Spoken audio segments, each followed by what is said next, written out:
Hala, may quiz pala bukas. Bukas pa naman. Hoy, anong bukas-bukas? Wala nang bukas-bukas. Pagtunaw, napo may quiz ugma. Ano lagi?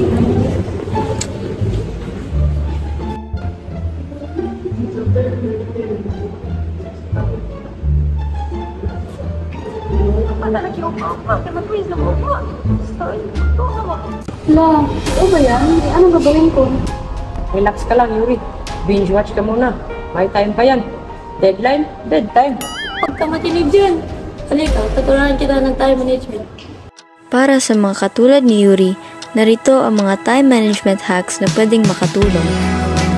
Bumuo ng to-do list at organisahin ito batay sa importansya upang makatulong sa pagtatrack ng mga gawain.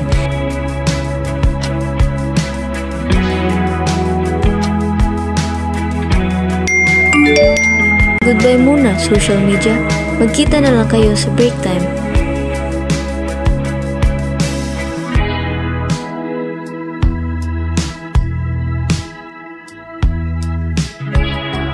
Study smart, not hard.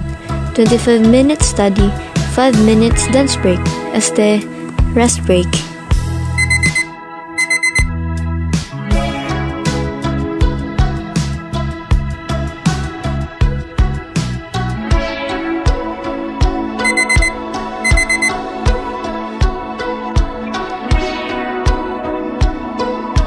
Cramming is out, consistency is in.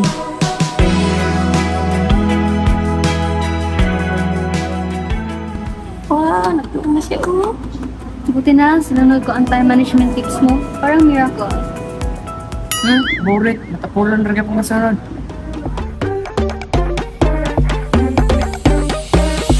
Sino siya? Ang lakas ng dating, ang lakas ng dating. Ang oras ay parang pera. Dapat ginagamit ito ng maayos. O ikaw, paano mo ginagastos yung oras mo?